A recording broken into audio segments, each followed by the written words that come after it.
This is the Blairing Out with Eric Blair show, and today I'm pleased to have iconic heavy metal vocalist Ronnie James Dio on my show. Why does Rainbow dissolve? Why do you end up leaving the band? Well, Richie really wanted to repopulate the band. I mean, he does that a lot. You know, he's even said this about himself, that he's like a musical vampire.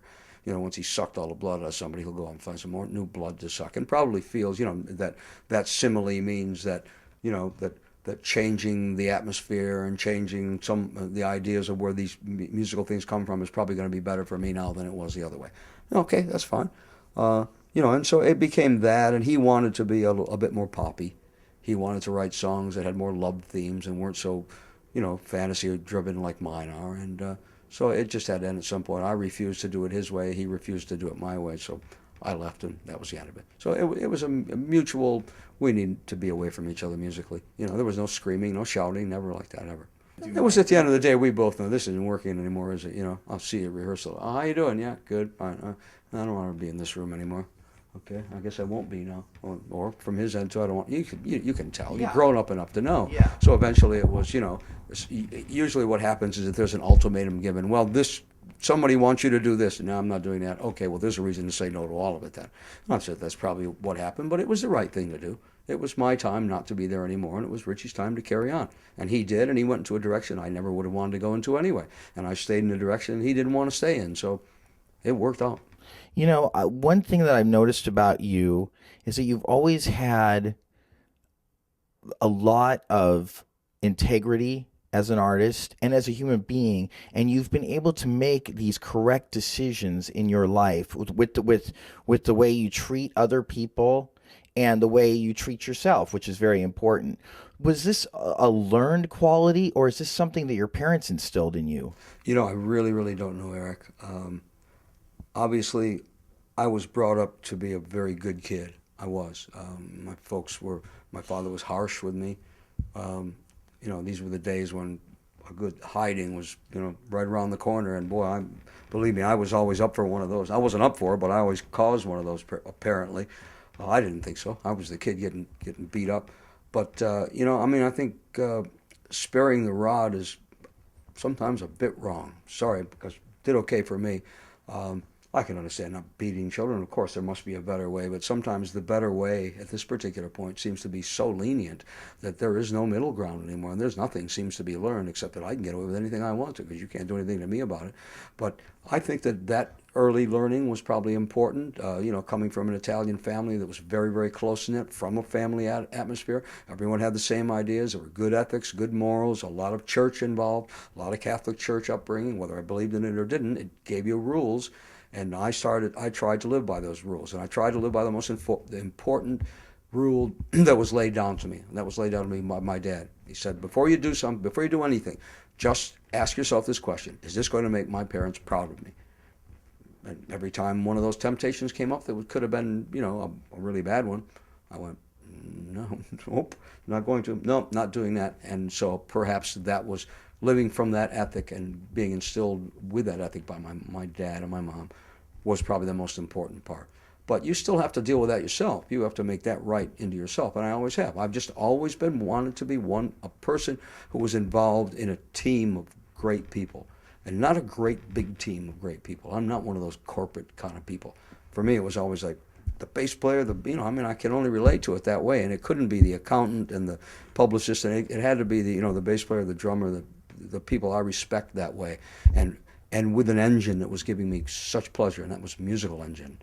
So I think, I just think that, having those mores instilled in me early on in life was important, but I think that it's something that I always wanted to have as restrictions around myself, that these are my parameters, these are my fences. I don't want to go there. And then your next move is you meet Tony Iommi at the Rainbow Bar and Grill? No, actually, that's not the way this all happened. Was I was now out of Rainbow, putting a band together myself, a band in Connecticut where I had moved to during the Rainbow time because that's where Richie wanted to live. So I moved back east and froze my butt off. It was a good time though. Went back there. I was putting a band together with some of the old Elf bandmates, as a matter of fact, Mark Nassif, Mickey Lee again. Gary was with us as well, Gary Driscoll, before he passed on. And then, while that was happening, I got a call from a friend of ours who was working at the Rainbow Bar and Grill, who was someone who knew Tony and all the people who came in there, and said that Tony was asking about me and heard that I was not in Rainbow anymore and would like to know if there was a number. So he called me. I spoke to him. We talked about putting a band together. Not Black Sabbath, but another band. He wanted to keep Bill with him, but nobody else. And asked me if, and I said, well, I'm a bass player that I'd like to use.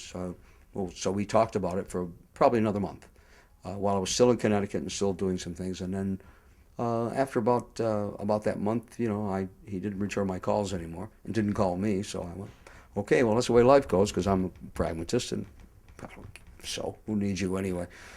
So I carried on with that band, and then made the decision to move back to Los Angeles, because New York was a dead end street for me. I knew no musicians there. They weren't playing the kind of music I liked. LA is where I knew everybody, and they were playing the kind of music I liked, and opportunities were still there, and other players were still there. So I moved back to Los Angeles, and at the Rainbow Bar and Grill, perhaps 4 or 5 months later, I met Tony personally and introduced him by Sharon Osbourne, who was Sharon Arden at the time, which is quite a coincidence. And he got Tony and I together, met Tony and Geezer and Bill that night, not Ozzy. Ozzy was gone. Went up to their house where they were rehearsing for another album, which was one of the reasons why I didn't hear from Tony again. They were now going to be doing their 10th, it was their 10th reunion. And when I think back about it now, I think, my God, I thought that they'd been together for about 1,000 years. I didn't realize I came in only after 10 years of it all. But anyway, they were having their 10th anniversary, so they were offered a great album deal by whomever, and Don Arden was their manager, and everything was great. And so there's no reason for Tony to call me back, except that he should have, just as a human being, I would have done. But he didn't. So life went on, and saw him that night, went to their rehearsal place. I only went up there just to say hello. Wanted to meet Geezer, wanted to meet Bill. And, it was after the Rainbow had closed, and hey, I was always up for a party, so Wendy and I went up, and a few drinks, and Tony said, would you like to see the studio? Oh, sure. So I went out to the studio, looked at the studio. They, of course, strapped their instruments on, and Tony started playing something. He said, do you think you could do something with this? And I said, well, sure, if you give me a few minutes. So he played it for me. He said, all right, give me 5 minutes if you would.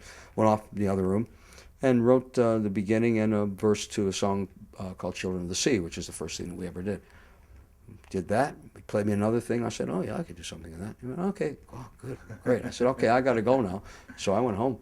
And the next day I got a call, and he said, I'm firing Ozzy. I want you to form a band with me, be in a band. I said, well, I'll have to think about it, because I was doing some other things too. At that point, I was going to do a project with Al Cooper. Al had a band with Richie Hayward, with Skunk Baxter, and I was going to play in that band as well. They were a little bit more, kind of a little bit more modern oriented than the things I wanted to do. But I had that and the band that I brought with me from Connecticut as well. So I had 3 things I was doing there. One was the Sabbath thing, so I had to make a decision. And the decision was to do the Sabbath thing. 1, because I liked the music a lot better. 2, because I thought it was a better move.